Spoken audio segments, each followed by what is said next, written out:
This is the Horse Radio Network. This is episode 90 of the Wisdom by WESA show on the Horse Radio Network. This is Mike Donnell. I'm Casey Wilbanks-Coletti. And this is Sofia Aguilar. Welcome to Wisdom by WESA on the Horse Radio Network. This podcast is brought to you by the Western and English Sales Association, WESA, which provides the world's largest trade events for retailers, manufacturers, and sales representatives of the equestrian industry. In this podcast, we feature exclusive interviews with noteworthy Western and English personalities, retailers, and exhibitors who you've always wanted to talk to. Don't miss out on all the news for manufacturers and retailers in the equine industry. We are now less than 2 months away from the August WESA trade show. Sophia is here, and I'm hoping she can share some news with us.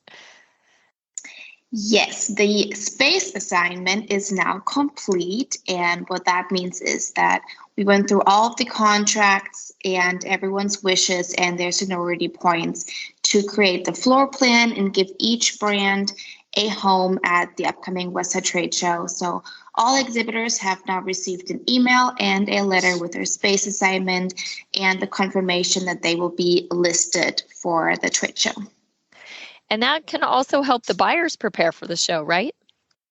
Yes, so the floor plans and the product lines are listed on wesatradeshow.com, so buyers can start to get an overview of who's going to be there, and then also get their badges if they see brands that they'd like to meet. The exhibitors are also listed on the WESA Trade Show app and the directory, which will mail soon. And in reference to the app, exhibitors can still submit an ad. Is that correct? Yes, some advertising opportunities, such as the golf sponsorship and thereby, for example, WESA app ad, are still available. Another option is the Runway Cafe fashion event that we hold daily, and those deadlines aren't coming up until August, so there's still some time. In so many ways, WESA's members are tied to the horse industry. They make and sell a huge variety of products and services for horses and horse owners. But many of them, and perhaps their customers, may not realize the horse industry is a $122 billion industry, and Western horses make up about 80% of the domestic horse population. Our guest today, Dave Duquett, is the founder and president of Western Justice, an organization devoted to protecting the interests of those who raise, care for, and ride horses for pleasure, competition, work, or business. We invited him on the show to give us a better perspective on what his organization does and how you can help. Being a business owner is a big responsibility, but you don't need to figure it all out on your own.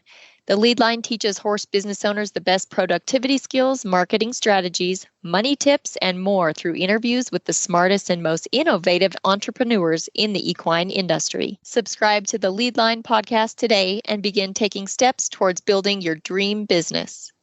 Hey, Dave Duquett. Thank you very much for joining us on the Wisdom by WESA show to tell us all about Western Justice.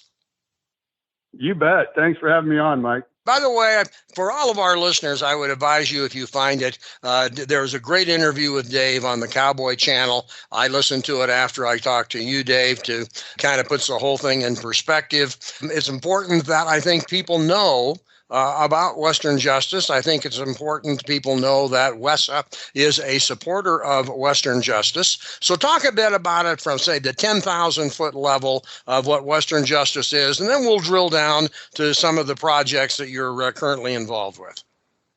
Sure.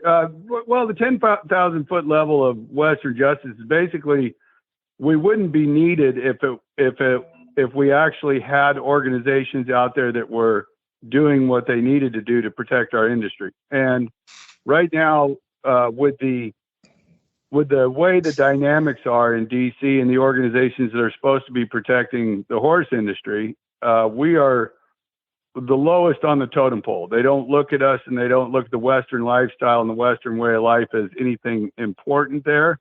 And the people that are actually running all that are very much towards the thoroughbred world, and they're not as worried about the Western world. And the reality is, in the domestic horse world, the Western horse makes up what I consider the Western horse makes up about 75% of the domestic horses. So we are by far the largest, most well-heeled group within the horse world. And that's one of the reasons we're doing this, because we have a lot of issues that we deal with that nobody else is dealing with. And we're trying to make a big difference and an impact. How long has Western Justice been around? Well, in the current form that it's in, it's been we started it in June of 2020. So I was doing the same kind of work through Protect the Harvest, because I ran Protect the Harvest for 7 years. So I was doing all this kind of stuff as part of our charter with Protect the Harvest. So 7 years prior, I was doing it from that venue, and now, when I left there in February 2020, I started getting a lot of phone calls from our bigger donors who knew a lot more about what we do and what we stop in DC and the kind of things that we do. So when I left Protect the Harvest, those people started calling me, asking me, well, who's going to protect us? And I said, well, nobody is. So they enticed me into starting Western Justice, and some very well known horse people like Carol Ward from Rancho. She owns Rancho Marietta Equestrian Center out in California. She's a cutter and been in it her whole life, but she's actually the founding donor for Western Justice and gave us the seed money to get it going. So that's how it all got kind of rolling. Okay, so that's how it all got kind of rolling. Now, you've really been talking a bit about what's the issue and the climate in Washington on a national footprint, but I also know that there are some local issues that you have been paying a great deal of attention to, because if I understand it rightly, you think they have national impact. It's kind of comical, because Sean Gleason from PBR, we were having our coalition meeting on Tuesday, and he brought this up that he's going to talk about it with a meeting tomorrow that we have with one of the councilmen in LA. So in LA, the city of LA, there's one councilman there that is trying to ban rodeo and rodeo-like events. And the way it's worded, it will ban a standalone barrel racing. It'll ban all kinds of things, fixed spurs, which the LA Equestrian Center is in the city proper of LA. And it is, mostly jumpers and eventers and people like that there, the majority of them. And, there's some reiners there, but it'll ban all of that stuff within the city of LA, and not just on a competition level. It'll ban it to where you can't even go ride in the Santa Monica Mountains without, and be caught. If you're caught wearing spurs, it's a fine, but it'll have grave consequences for rodeo all across the nation, if the second largest city in the United States, because we've had, the most common thing people say is, well, just let LA go. Who cares? Well, you don't let the second largest city in the United States ban one of our events or multiple events and not put up a fight with it. So we have to fight this. We fought the same thing off in New York for the last 4 years. LA's been about 4 years. We've been doing the same thing. So it got a little more traction this time. And the one good thing that Sean Gleason was talking about that they've done, the city councilman has done, is he's actually organized the whole rodeo community and a lot of the other Western horse disciplines into our ability to work together. Because most of these organizations have never worked together because they are competing organizations. And right now we have the Western Sports Industry Coalition that is growing and growing and growing. And it's over 60 major organizations now that are part of this coalition. So I encourage anybody to go look at that. And even the other disciplines, and even frankly, the thoroughbred world has come to me and which has never happened. They've come to me and said, hey, we want to be a part of this somehow, because we see how much great work you guys are getting done. So it's really resonating all across the country with this group that's come together in the coalition. Well, I think that's great. Now, as I had mentioned to you, I mean, I do not own or ride horses, but I've been involved in the rodeo world along with Casey for a long time. But Casey has always been a competitor. She's currently a competitor. As you hear this, Casey, from the perspective of someone who owns and trains and competes on horses, what are your thoughts? Well, first, thank you. As you mentioned, yeah, I mean, obviously, as you mentioned, the people that are supposed to be fighting for the industry, the first thing I see the disconnect is just not really having a knowledge base, knowing exactly what they would need to do or why they should be protecting it in the first place anyway. So very important on your behalf. So as I mentioned, thank you. But I want to know, what can we do to help? And when I say we, I mean, even me as a competitor, or Mike as somebody that's worked within the industry, or brands that work within the industry. I think that's a really good place to go, is what can we all do to help? Well, you know, what's really cool, our biggest thing we need is we're membership based, because what always happens in an advocacy group similar to this is there's generally one big donor or person, the benefactor, whatever, that puts it all together. And then generationally, those things all go away. I see it in politics a lot with donating to candidates and certain parties and things like that. The next generation doesn't have the same priorities as a generation prior. So things come in and out and go away on a cyclic kind of a situation. So what I did with Western Justice, I set it up as a membership-based organization. So we're totally based on memberships and not just one single donor or one major donor. So that's our biggest thing. We need members. We need people. It's $50 a year, you know, and we had a lot of people that wanted to give more money, and we made several different levels where the highest one is $1,000 a year. We have other donors that give a lot more money than that.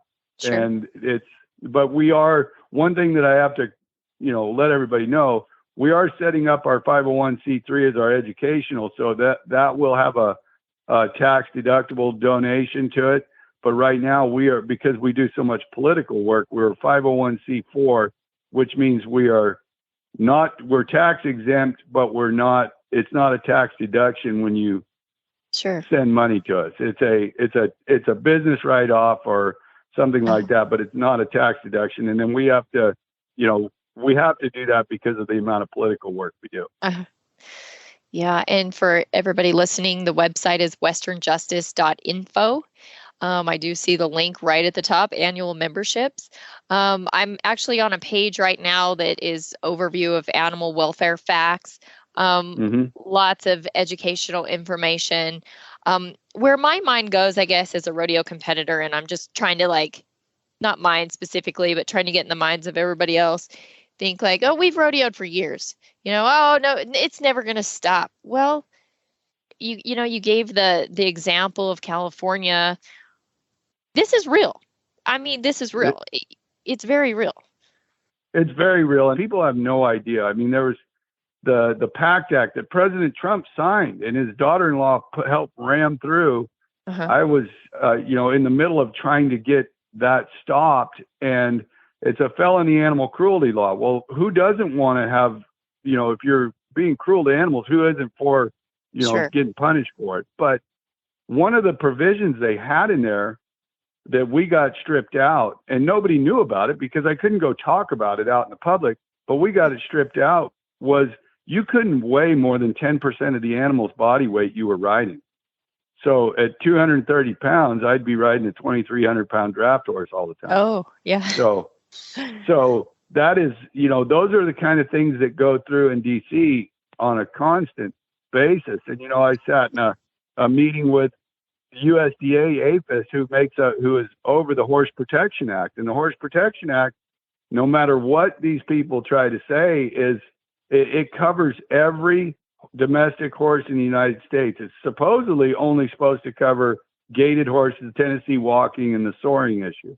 But it covers it states in there 4 different times that it covers every domestic horse. Well, in that, I mean, these guys, I was sitting in a meeting with the top vet for USDA APHIS. He ran APHIS, the Animal Plant Health Inspection Service, which is the Horse Protection Act is under. And he sat there and said, I could see where riding a horse could be considered an act of soring. So, and I was like, whoa, pump the brakes. You can't say that, because that's, I mean, who's going to be the arbiter of that? You know, who's going to be the one to say you can't go out and gather cows for 6 or 7 hours, that kind of stuff, and what kind of rules. And, a lot of people don't realize that a Tennessee walking horse show, because of these rules that they put on them, and soring, by the way, doesn't happen anymore. It's been illegal for 30 years, but the activist groups have been using that against us. But at a Tennessee walking horse show, you might spend 6 hours in line to get your horse inspected before you can show. And it might take you 6 hours by a USDA veterinarian. Wow. So that is, can you imagine what that would do to a rodeo or a horse show, or a cutting horse show, or anything else? You couldn't do it. You couldn't. Exactly. There's no way. That's why this stuff is so important, to be able to stop, block, and really have somebody dialed in to stop all that stuff before it even gets traction. And that's one of the things we've been very lucky and very good at. I mean, not an easy job on your behalf at all. And I mean, to me, the word that pops up is education. And this has been for years with animal welfare, especially. It all comes down to people being uneducated about the sport, about the livestock, about their preconceived notions of what they believe something to be, as opposed to what it actually is. And getting all these people educated is what you're doing. Not an easy task. And it's really hard to get people to understand that the threat is real. Yeah. It's not, the threat against our industries is real, and it's very incremental, and you have to dive in and study this stuff. And that's what we don't expect other people to do it. That's what we're for. Sure. But we do need everybody to support us to be able to do that. To do it. And that's the other one of the great things I wanted to talk about was over the 16 years I've been doing this stuff, nobody on a business level, even within our industry, wanted to put their name out there and be a part of it. And that's what Mike and I were talking about last week when I talked to him, was that I'm not going to say I knocked the dam down on that, but we sure poked a hole in the dike, because now we're up to like 12 corporate partners for Western Justice, which is, and WESA is one of them. You guys were the second one that came on, and that was, a great, it started off with Prefert, and then you guys came on, and now several other brands have stuck their name on this, which is something I've worked at for years to try to get people to do. Sure. So, yeah. And I'm on the website right now. There's some really great videos. Anybody listening that would like to listen in, James Pickens Jr., there's a video with him, and Sean Gleason that you've mentioned a few times, John Growney. I'd like to watch these videos when we get off of here. But I guess me living in this industry my whole life, obviously, I love it. There's no other way for me, and it's the best way there is, in my opinion. But when I think about my horse that I run barrels on, I mean, I've been through a lot for the last year trying to fix an injury she has that nobody could figure out what was wrong. And I mean, people make fun of me that I treat this animal the way I do, like a family member, and that she loves what she does. I've done it because she loves what they do. And those are the things that's so hard to educate people about rodeo specifically, that these animals they crave what they do. They love what they do. Right. It's a passion for them too. So the education part is just so vast, and this is just simply amazing, for a lack of better words. Right. And, a testament also to our validity with Western Justice and what we're doing is if you do go on the website and you look at the advisory board, our advisory board it's under the About tab, and our advisory board is a who's who. Sure. and it's some very great people within our industry that are all part of this and are supporting it. So I agree with that. And just to echo that, for those listening, Annie Bianco, Zane Davis, which his dad, Sean Davis, was, head of the NFR for so many years, but so many people, PRCA representatives. You're right. I won't name them all. Sean Gleason, PBR CEO, all of these folks that are Ty Yost from, the team roping industry. I mean, he is Mr. Team Roper right now. I mean, all things team roping run through Ty Yost. So, and then Dustin Noblet, who's got, the Pro Equine brands and all that. It's just been a great, so far this year. I mean, we've gotten more new members in the first quarter of this year than in the first half of this year than we did all last year. So it's growing. But my biggest thing is, if I go to DC and I say I have, 300,000 members, sure, they are going to pay attention. Exactly. And it's not so much the money, it's we need money to do what we do. But if the membership number is just as important, if not more important than the money. I need the numbers, and that's what's going to make the biggest statement when I go to DC. I have a platform that we're putting out that we just got funded on, and it's going to be a change.org, GoFundMe, Survey Chimp kind of a platform with all three platforms. We're going to have a platform that has a crowdfunding for disasters or whatever events, whether it's fires or flooding or whatever, where people need help. We'll have that platform within our industries, and then also a petition deal, and that'll help us build a database of people who are like-minded, so we can go to DC and have accurate polling on things, because the animal rights groups, when they do a poll on something that affects the horse industry, you go look at the polling and find out where they got their data, because you can search it and get them to tell you where they got their data. Well, on a major horse issue, they've polled 1,062 people in downtown Chicago, and that's where they get their numbers, that they go show Congress that 85% of Americans don't want this, or 85% of Americans agree with us. Well, that's what they do. We want to have real polling from our world and rural America, and petitions and all of that kind of stuff. So we just started in on that. It's going to take about 4 months to put all that together, and it's going to be a really, really neat deal. Something you had mentioned, I think, was in the Cowboy Channel interview, where you were talking about the ripple effect of people who support you. And I think you picked high school rodeo as an example, or maybe Little Britches, where there may be one young man or young woman competing, but by the time you factor in their mothers and their fathers and their sisters and their relatives, the ripple effect in terms of people who are going to be impacted as these problems arise is tremendous. And I'm not sure everybody sees it that way. Well, and they did a study on that, and I don't remember who exactly it was that did it, but I saw the study, and it showed that on average there's 15 people affected by one person involved. So there's 15 other people, whether it's family members, the truck, where they bought their truck, where they get it, maintenance, where they bought their trailer, all the different things that go down the line. There's 15 different people affected by that one person.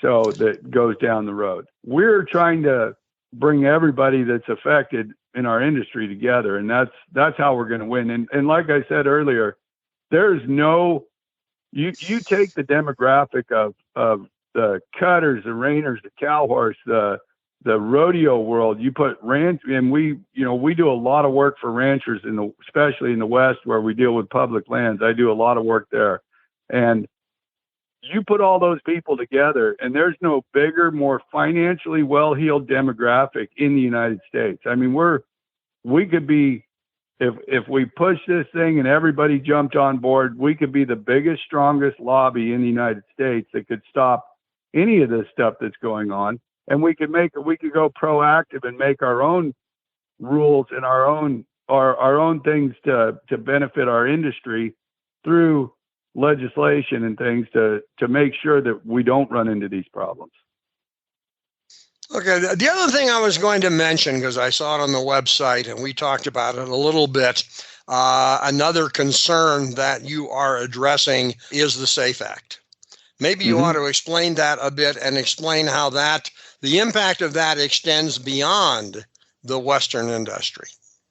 Right. The SAFE Act is, when they shut down the slaughter plants back in 2007, they have basically been trying to push the SAFE Act almost ever since. And the SAFE Act, what that does is it stops all horses, slaughter-bound horses, from going across the borders.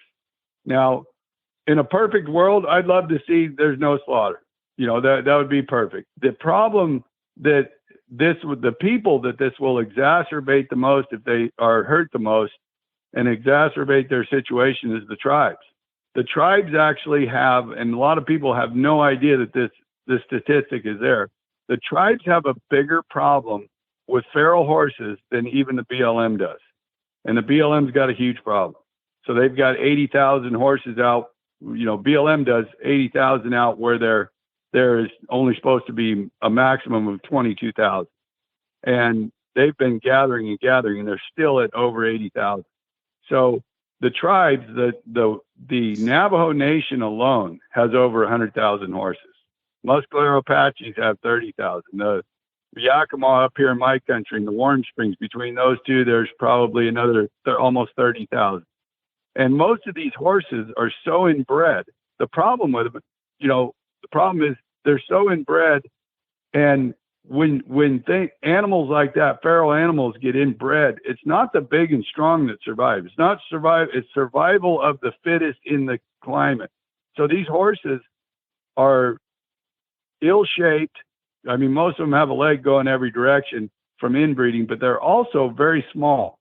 So you might top out a bigger full-grown horse off the Yakima Indian Reservation is probably going to top out at 700 pounds when it's healthy. So they're very small. So there's really no place for them to go. They're wild. They got bad legs. They're inbred. They're just not very manageable, and they're small. So the only place they have to go is to ship them. And the tribes are going to be very adversely affected. Kathy McMorris Rogers entered into the congressional record at a hearing last week, a 5-page letter from the National Tribal Horse Coalition, which I've been working with and helping to build since 2008. And that group, they're under what's called the IAC, which is the Intertribal Agriculture Council. They're a group of that, or a subsidiary of that group. That group actually represents 523 tribes nationwide. So it's not like it's a pumpkin rolling or one group just saying something. I mean, these are all things that I work on, like I said, behind the scenes that not a lot of people know about and not a lot of people see. So, well, I admire you for being able to keep track of all these organizations and all these statistics. It's a fascinating conversation. We could go on for probably another hour talking about what you do and what Western Justice needs to have done. But at this point, I want to thank you for spending the time with us. I think it'll be very educational for everybody who listens to our show, whether it's on the brand side or the retail side or the other elements of the industry who participate with WESA and who listen to our show. And I really thank you for taking the time and with the clarity at which you present these topics. It's very easy for those of us who don't live it every day to understand and grasp. So again, thank you for taking the time to be with us. Well, I appreciate that greatly, but I'm a high school educated Marine horse trainer, cowboy, whatever you want to call me. things got to be pretty basic for me to understand them. So, well, what you talk about is is not very basic. It's very complicated, and you manage to keep track of everything you need to keep track of, and you explain it very well. I think our listeners are going to have their eyes opened in terms of the issues, but equally, those who don't know about Western Justice can take heart in the fact that there is an organization that can function on their behalf, and they desperately need additional support, and I hope we're able to generate some of that additional support for you. I sure appreciate that, and I appreciate you guys having me on. The show notes and links from today's show can be found at wisdombywesa.com. And of course, we'd love to hear feedback from you. There's a contact link on that website. The Wisdom by WESA show will be published on the 15th and 30th of every month. You can listen on most of your favorite podcast players, and you can also listen on the Horse Radio Network app on your iOS or Android phone. You just search Horse Radio Network in the App Store. It's free and super easy to use. Be sure to visit all the great shows on the Horse Radio Network at horseradionetwork.com. Thanks for listening to Wisdom by WESA. WESA, where the industry meets.